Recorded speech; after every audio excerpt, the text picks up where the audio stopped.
Welcome back, ladies and gentlemen. Mr. Shaw and Miss Willbrand coming at you again. This time, we're back to being depressed. September 11th and terrorism. Um, it's going to Like be a great. roller coaster ride. Yeah, I feel like we just really like to just send you guys on, emotional, like throw you emotional curveballs. Fun weeks, and then back to sad. And we're going to do this in 20 minutes today, or Definitely. less. Actually, I wouldn't be surprised if we actually made it this time. But we should get going. All Let's right. go. Guys, what you need to know is, and we unfortunately we really didn't get a chance to talk a lot about the end of the Cold War. Um, did you get to it, Miss Wilbrand? No, not really. Like the actual fall? Okay. No, because I So, was going to do it when we came back from spring break. oops. So what you guys need to know is that in 1990, like 1989, 1990, the Soviet Union collapses, and basically the United States is now the sole superpower in the world, and the United States kind of becomes this like world leader in a lot of different ways. Um, the United States is the strongest military power. Like the culture of the United States is very influential around the world. Like if you go to Japan, like there's certain areas of Japan are like replicas, of America and things like that. Miss Wolverine. Because I would argue that we helped rebuild their economy after the war, too. Oh, sure, World War II, by the way. sure. And so because coming out of World War II, even, the US and the Soviet Union are the two leading superpowers, and the rest of the world was really in shambles. The two of us helped rebuild a lot of things. So I think that's where a lot of that influence comes from. Correct me if I'm wrong. Not, I wouldn't dare. Um, so Would. what you so what you need to know is that Russia obviously had collapsed and is now reorganizing and has kind of become. Now we know that Russia again is powerful, but it was not after the collapse of the Soviet Union. Europe was trying to create the European Union, which is like a kind of a conglomeration of countries kind of working together, all like basically you know kind of like the United States, but like not really. It's more actually like the Confederate States. It's more of like a confederation where they're each country is still like individual, but there's like one group that is like trying to organize the economies and things like that for mutual benefit of all the countries involved. Similar currency, making trade Right, easier, opening right, borders, things like yeah. that. And then Japan during the 90s also had an economic collapse, and China was just beginning to grow as an economy. And that globalism that we mentioned in the 90s is going to become really significant, especially for China, just because people are going to be able to get a lot of really cheap products made in China, and that's going to help them kind of grow and develop as an economy. And so the U.S. Can basically became the global leader and could do really whatever it chose to do. And we'll see kind of that have some ripple effects. Anything to We add? talked like with China growing as an economy too, that means it's cheap over there to manufacture goods and have your factories. So we talked in an earlier video about outsourcing. So we see that coming out of China as well, a lot of outsourcing and things like that as well. Perfect. All right. So let's talk a little bit about some background in the Middle East as far as where terrorism in the Middle East specifically comes from. Because we talked last time, not last time, because last time was fun, the time before last, about how terrorism can come from anywhere, even at home. But today we're going to focus on terrorism coming from specifically the Middle Eastern area of the world. So terrorism is not one specific country or one specific whole group. It's usually small radical groups in one or more countries that band together. And they have decided to lash out against the United States and Western civilization in general. Um, they resent the US and Western economic interest in the Middle East. This comes from oil, specifically us looking for cheap oil. Also, they opposed the UN creation of Israel. We talked a lot about how Israel is the Holy Land, and it has a lot of um, significant spaces for multiple different religions, and they felt like they didn't have access to those sacred places anymore. Um, they also believe that the West is exploiting the Middle East for its oil, trying to get it cheaply, trying to get as much of it as they can, and basically just trying to screw the Middle East out of money. Um, it is also believed that the US, specifically when we talk about Western culture, really focuses on materialism and stuff, um, which is causing young people to turn away from traditional practices and beliefs. Um, again, a religious side of it and hurting religion.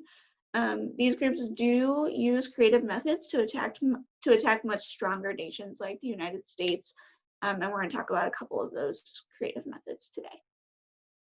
Uh, just real quick on Israel, remember that Israel was literally created by just a group of guys in a room carving out a nation for Jewish people after the Holocaust in World War II. And there really wouldn't have been a problem had they not chosen, first of all, the holiest of holy sites in all of the three major religions, Judaism, Christianity, and Islam. But also, they took that from a Muslim country. They took it from Palestine, and that is one of the reasons why there are so many radical groups, in that they resented that so much. And Palestine and Israel and even Egypt, another Muslim country, have been like at war for decades since. So also, just wanted to add to, like, a lot of people, I think about Islam and they think that it's all like this. And it's really not. Just like when we talked about like Timothy McVeigh, being a Christian believer, you wouldn't think that all Christians are terrorists because of Timothy McVeigh's actions.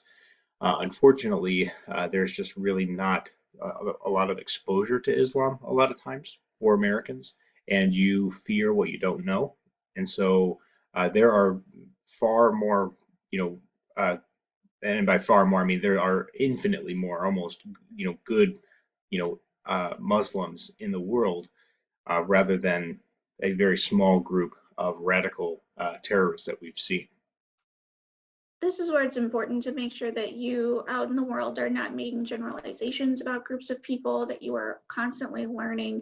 If you don't know something, don't assume something. Go out there and research it and figure it out and get to know people. And also, I think it's important to note that um, I don't know where I was going with that. It was important though. I'll tell you later. I think it's hard. It's hard to not, like, you have to, you really have to try hard to not make your generalizations. I was gonna You got say, it? it's important to note that while we obviously are not condoning terrorism of any kind, this doesn't come out of nowhere. This hate didn't come just out of nowhere, like people assume it did. Um, they had specific reasons for feeling the way that they did. Um, and I'm not saying that their actions are validated, but I can certainly understand the anger from taking away their religious lands and feeling that their practices were being threatened. So Well, and the United States has been getting involved in other countries' affairs for, almost a whole century by that time.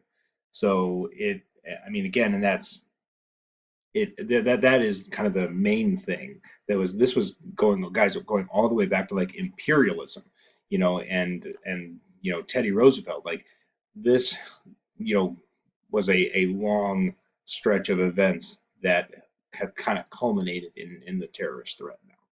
All right, let's get. helpful or are we hurtful? You know, Are we bullies? Okay. We gotta move this. Okay, so this one, so September 11th. This is again, it was orchestrated by Osama bin Laden, who was the leader of Al Qaeda, which is it was an anti-Western militant group based in Afghanistan that wanted to bring down Western political institutions, military strength, and economic assets. Again, kind of just all the stuff we had just talked about. They began recruiting fighters and plotting against the United States in the 1990s. And through the 90s, they actually spread through the Middle East and a lot of North Africa. Osama bin Laden was a wealthy Saudi man. This is him pictured right here, who he joined, and then soon he was actually Western educated. He was very, very intelligent, and he became after he became the leader. He was trying to uh, he wanted to push the United States presence in Saudi Arabia out.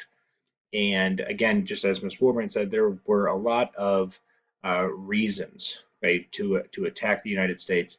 But again, remember that this is like radicalism. Like that's it sounds weird that I'm saying that. It's like I'm not validating what he said. I just mean that or what he wanted or why It he didn't come attacked. out of nowhere. Right. So the representation of everything that is Western influence, from materialism to military presence.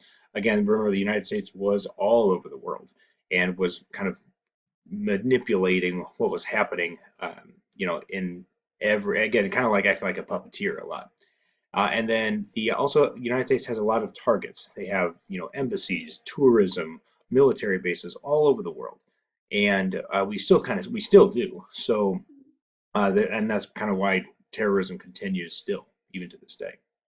So then this is the timeline. Did you have anything to add there, Ms. Wilbrand? No, you did great. Okay, thank you. Okay, So here's kind of the timeline of what happened on 9/11, I have nowhere to 2001. put us. There we go. I know That'll work. I'm just moving us around as I talk here. Um, so basically 19 Al-Qaeda terrorists, again from a radical group, Al-Qaeda is a radical group, hijacked 4 large passenger airliners, so 4 different planes. Right after takeoff, all 4 planes are turned are turned towards targets. The first plane hits the North Tower of the World Trade Center just before 9 a.m. And initially, the general public, of course, the news is right on it. We're filming it. It's live on TV. And the general public really thinks that this is an accident. Like, we don't know what's going on. Like, something was faulty with the plane. Something happened. It hit the tower. Like, what happened? Like, this couldn't, this is an accident. Planes fly in and out of New York all the time. And so the news is streaming live, which does not happen because we censor things because people are sensitive, is streaming live when the second tower is hit at 9:03. And it is not often that Americans see people perish on live TV. It's not uncommon to see footage after the fact or delayed information, but it's not something that we see in the moment ever. We are protected uh, by the FCC from that. And it was a really powerful moment for anybody watching. I personally was in 7th grade science class, and my teacher was a former Marine. And he was a no nonsense, like exactly how you picture a former Marine as a teacher, like no nonsense, sit down, shut up, do your work. If you say a bad word, you do push-ups, like not kidding you. And we just watched the TV all morning, and it was very surreal, and people didn't know what was going on, and we're in the middle of Missouri, and parents were pulling their kids out of school for fear that St. Louis was going to be hit, or Chicago was going to be hit, or LA was going to be hit. We didn't know what was next. We didn't know what was happening. But it was in that moment, that 9:03 moment, that we knew that this was on purpose. And then 2 more planes, of course, crash. So, Mr. Shaw, where were you in this moment? I was also in school. I was a sophomore in high school, and I remember I think it was like right in between classes because I was in the hallway and a kid actually, and I remember, so like for some reason it just burned into my memory. It's like he was in ROTC, and I didn't know him well, but he was in his uniform, and he had said just like all of a sudden he's like, oh, he was like, I was like, where are you going? And he's like, the like the Twin Towers like were attacked. And I was like, what? I don't even know what that means. I'm a sophomore in high school. Like I have no clue. And so I ended up going to my next class, and we ended up watching that or listening to the radio for the rest of the day. It was crazy. Okay. I think we need to move on because we have 5 minutes to do like 30 slides. Just so, and I think you did a great job there. Just know to make sure the like almost 3,000 died, and it was again the worst now the worst terrorist attack to ever take place on U.S. soil. Okay, so how do we respond to this? There is a video you guys can see. This is President Bush's address to the nation, and you guys can check that out. Again, the U.S. is initially paralyzed, but recovers very, very quickly. And so Congress is going to be basically has widespread, they're united against this terrorist threat. So they passed the USA Patriot Act, which is actually an acronym.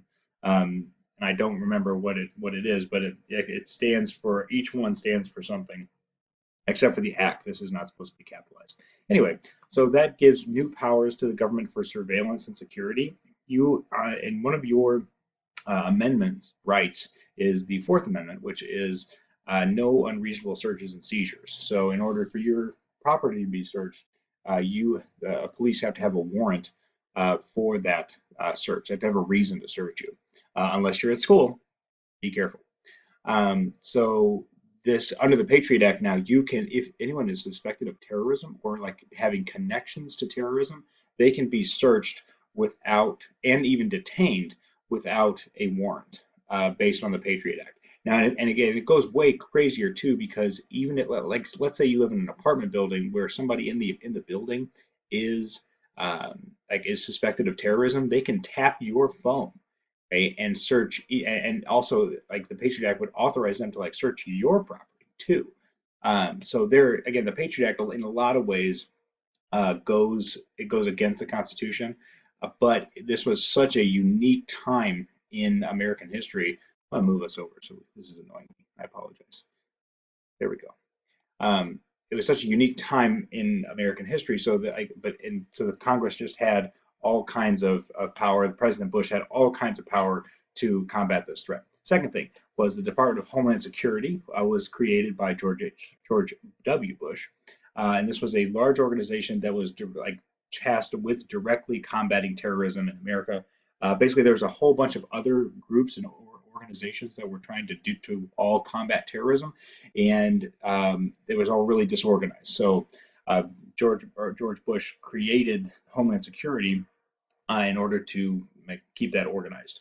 And then also the TSA, Transportation Safety Administration, was founded to provide security for all modes of transportation, specifically for airport security, though. And that's why you have to like arrive at the airport so early. I don't know why I just looked over there, like the airport was over there. But you have to arrive so early because there's so many security checks now because of 9/11 and because of other terrorist threats that have taken place, and they're trying to keep us safe. Anything to add there, Ms. Used to Willbrand? be able to walk people right to the gate where they get on the plane, the walkway, and you can't do that anymore without a ticket. So. All right. Moving on. I think we could just let's just skip this one. Again, this is something that President Bush said. Make no distinction between the terrorists who committed these acts and those who harbor them. Every nation and every region now has a decision to make. Either you are with us or you're with the terrorists.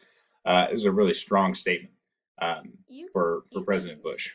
Yeah, you can love or hate Bush however you want to, but at the end of the day, he did a really amazing job as president in these moments. I think he reassured the American people. He was there for everyone. And yes, some of the things like the Patriot Act are controversial, but he did what he felt was necessary to keep us all safe. And I think that's powerful. So. Perfect. Okay, go for it. All right. So the U.S. does take on a grand strategy to defeat terrorism, of course. Like, we're not going to take a hit and then lay down, right? The U.S. would take the lead on military and cultural power. It calls for an American protectorate of the world from terrorism. So the US not only plans to defeat terrorism on its own soil and the terrorists that hurt us, but we are going to protect the whole world from terrorism. We take on this big undertaking.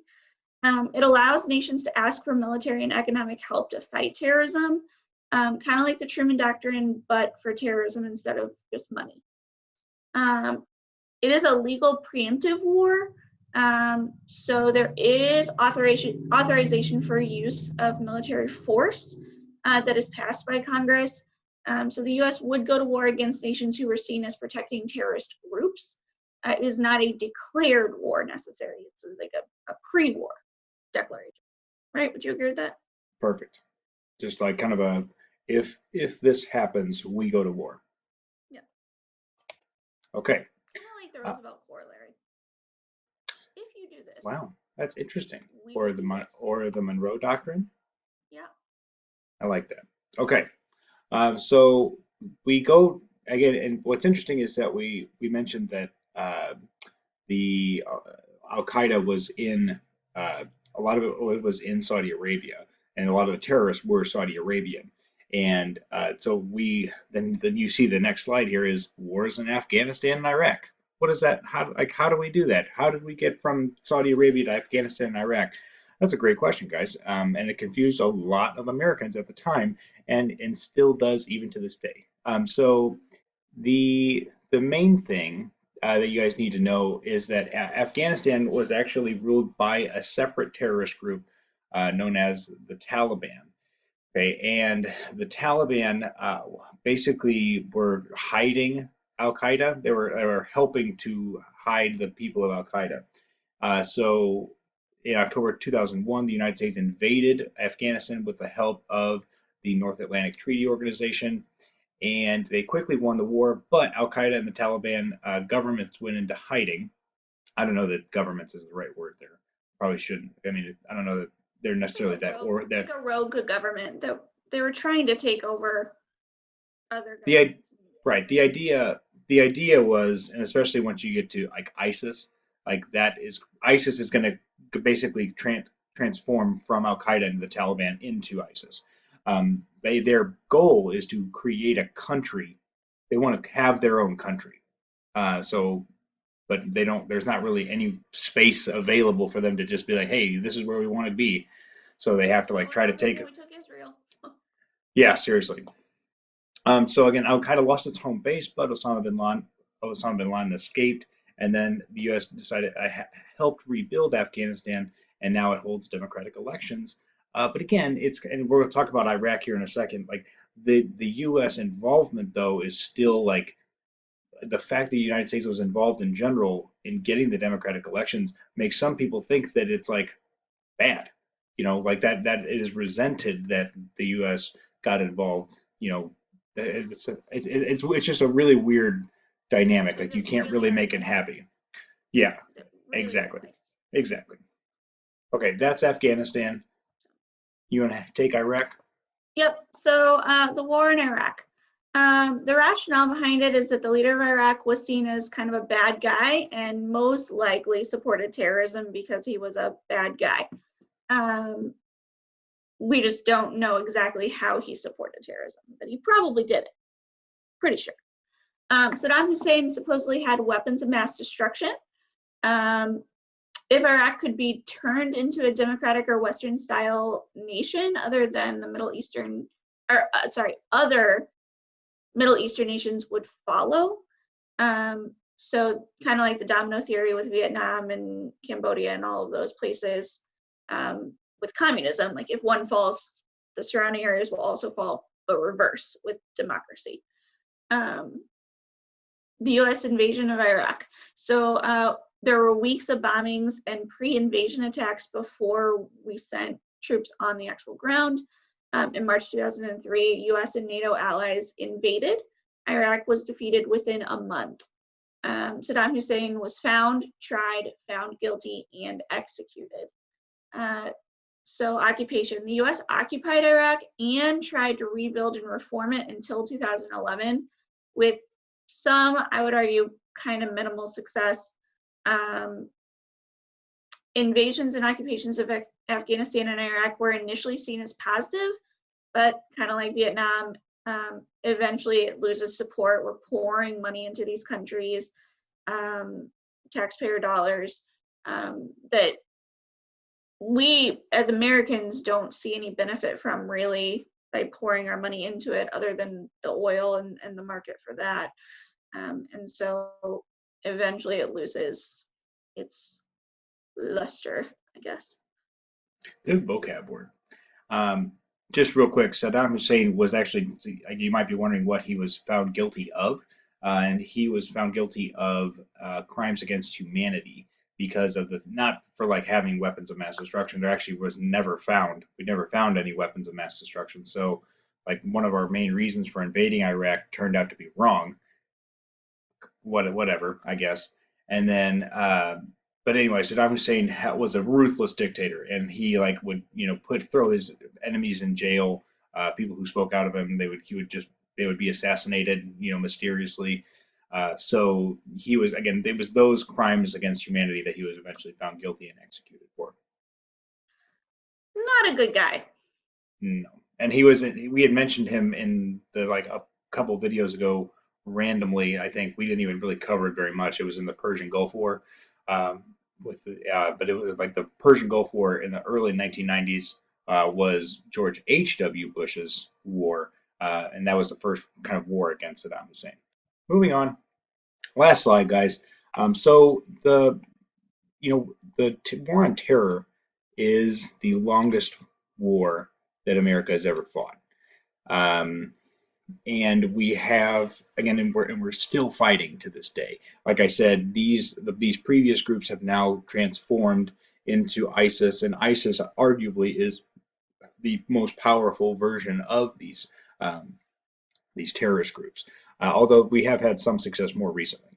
So anyway, some successes. No other major terrorist attacks have occurred against the USA, so that is a positive. In 2003, Saddam Hussein was captured and executed in 2006. Iraq and Afghanistan hold free elections and democracy, although again, that's not really like there is some resentment there. In 2011, Osama bin Laden was killed, and the U.S. has a robust counterterrorism infrastructure and response. Some struggles. Trillions have been spent. Trillions and trillions of dollars have been spent on the war on terror. Thousands of soldiers have been killed or wounded. The principles of the United States have been really put to the test. So, for example, like, your due process rights. If you are guilty of something, or if you're accused of something, you have to go to trial. You have to be guaranteed a lawyer, things like that. Um, like, but that's not really happening anymore. We're not granting that to potential terrorist threats. And a lot of people would say that again, people who are accused of terror, um, that we can't really mess around with that. But part of the problem is that we don't know if sometimes we don't know if these people are actually guilty of something. It is suspected that they are, and also there are some other casualties. Like, if there's a drone attack, on one area, you might. Now it's really sophisticated. Like the one that was just recently for Iran, I didn't even know this. Like it's like the missile that they fired. Like it literally is so like targeted and pinpoint that it just like hit that one car. Apparently, anyway. But beforehand, when the drone attacks were more sophisticated, there's going to be a lot more issues and maybe some side casualties of citizens that they didn't mean to kill. Um, Loss of some U.S. citizens' freedoms, like under the Patriot Act, we talked about that. The Patriot Act has mostly been repealed for the most part. It does technically still exist, I believe. I'm not sure on that one, but the government doesn't no longer has that sort of authority.